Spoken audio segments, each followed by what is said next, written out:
Alright, so we got this guy here, Perne, aka Pan, as I knew him from a million years ago. This guy is going to be our next Grand Hero Battle unit, and he's actually really freaking good, believe it or not. They gave him some really good tools to work with in the form of a perf weapon and some nice place stats here. So his overall BST, he's got a 188 BST, and then he does have a super boon on attack, which is very nice. Plays up really well with the way that his weapon works down here. So his perf weapon, Blade Royale, it's got 9 might and 2 range, and it's giving him innate speed up 3. Also, at the start of turn, if he's in 2 spaces of any allies, he's getting attack and speed up 6, and also the following status to those allies in 2 spaces, which is going to be neutralizing penalties on unit during combat. So he's giving a support effect there, which is already really good. I mean, this one in particular isn't the craziest, but it's still another support effect, which is very good. We've entered into start of turn bonus meta, so the more start of turn bonuses you can give out and also pass to your allies is going to be very beneficial to skills like Prime 4 if you've got someone on the team that's running that, and so on and so forth. So it's really nice that he has this. Then also, if he initiates combat, he's getting a Brave Attack. So we definitely take those. Brave Attacks are one of the few effects in the game that have just aged since day one all the way up to now. They're just very strong. So the fact that he's got this with that very juicy attack super boon is very good. Then also, if he initiates combat or is in 2 spaces of an ally, he's getting a further all stats of 5 and also special acceleration per attack during combat. So very, very good combination of skills here. He lacks -1 special trigger, which is pretty much the only downside I can say.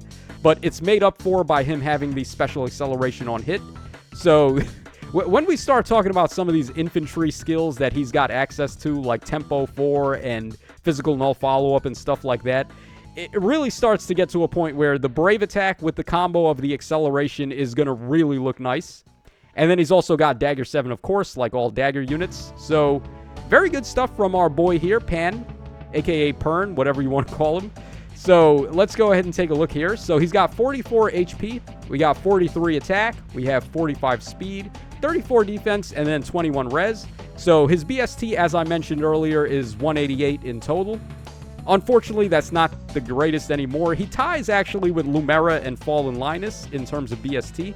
He also has the perf weapon to match them, but what he doesn't have is access to a seal that scores 300 SP. Those guys all got access to distant counter melee.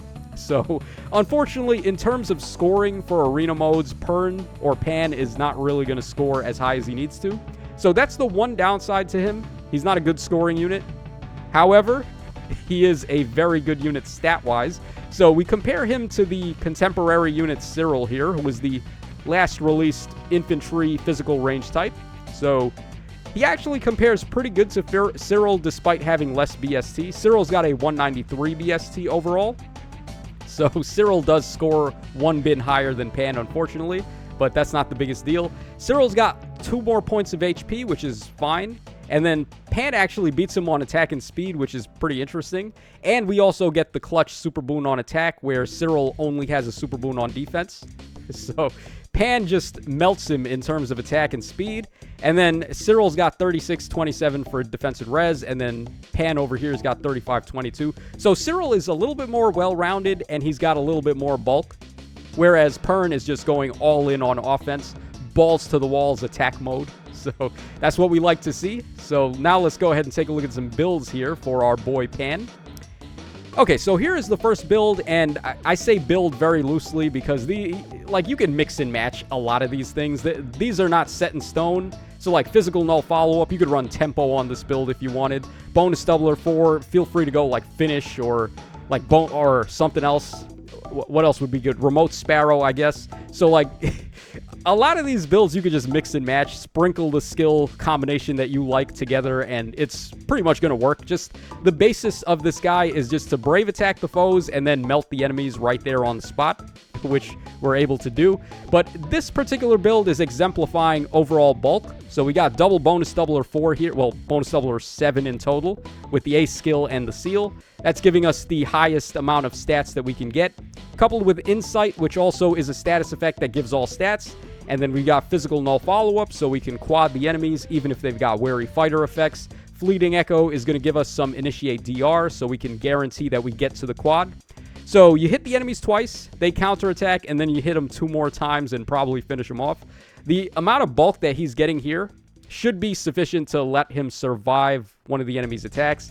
And it's also pretty good to stat ball for bulk instead of going for DR, because like nowadays the enemies are just nullifying DR if they're counterattacking you. So having defense, high defense for bulk is a little bit more favorable right now than just like a ton of DR. So pretty solid build here.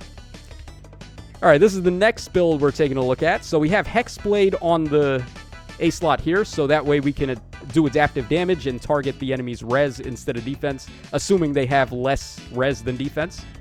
This is really good because it combos nicely with Camilla, Legendary Camilla, who I think is one of his better partners.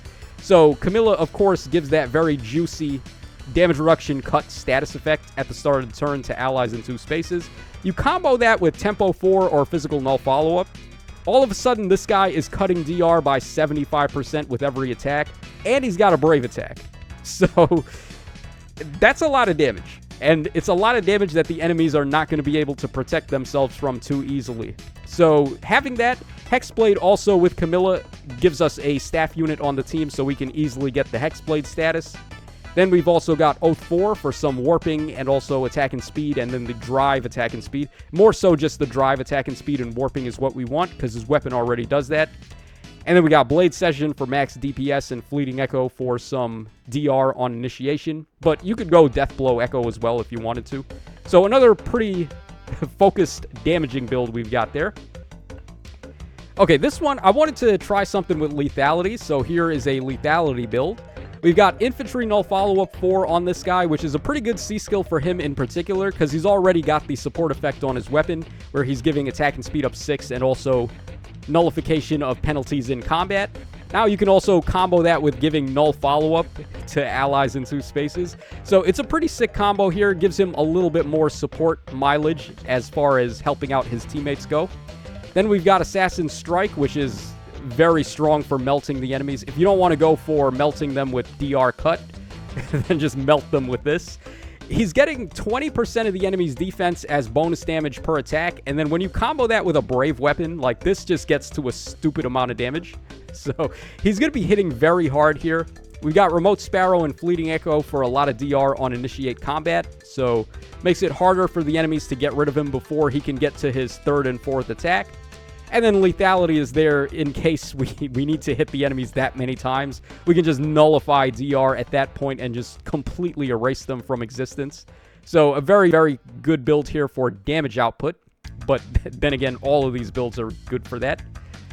And then here's another one. This one, I wanted to try a quadding build on him. So we've got Desperation 4, we got Attack and Speed Finish 4, and then Infantry Null Follow-Up. The icing on the cake would have been if we could have gotten Tempo on here somewhere, so he could nullify guard and just get Ruptured Sky on every 2nd attack. But unfortunately, we can't get Tempo with Desperation 4, so it is what it is. It's fine. Null Follow-Up also gives him the Warp status, not just Null Follow-Up, so we don't need to run like Oath Echo or Attack Speed Oath 4 as the C-skill here. So he's able to warp in, and as long as we move at least 2 spaces with Desperation 4, we're able to quad the enemies, or if we're not on full HP.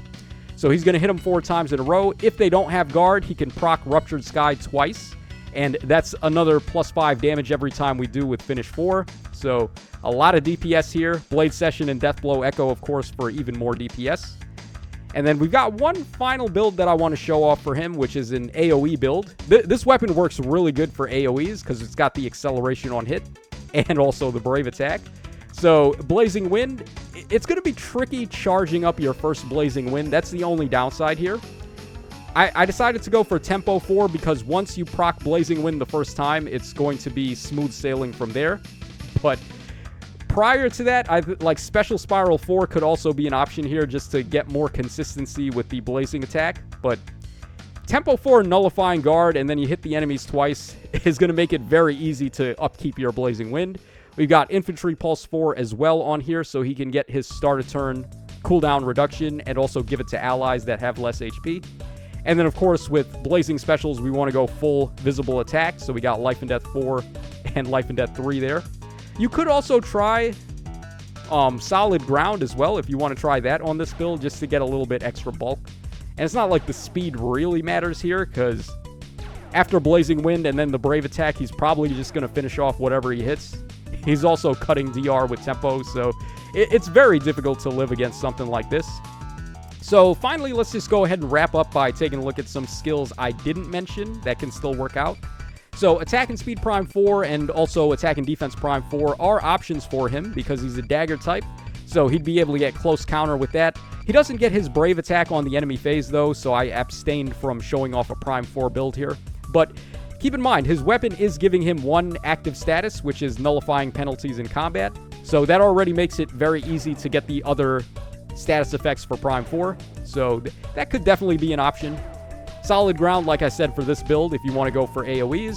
Special Spiral 4, again, for this build if you wanted to like get some more consistency with the Blazing Wind. But Tempo is already going to make it pretty consistent by nullifying their ability to guard.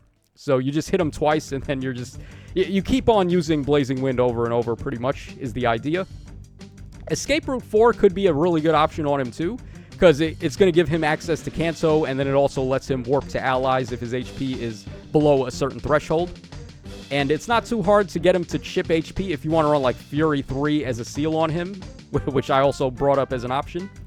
Brash Assault 4 could also be an option to get some DR and then the guaranteed follow-up. He doesn't have null follow-up innately, so one alternate way to get null follow-up is to just get a guaranteed follow-up and break their wary fighter. So Brash Assault could help you out there.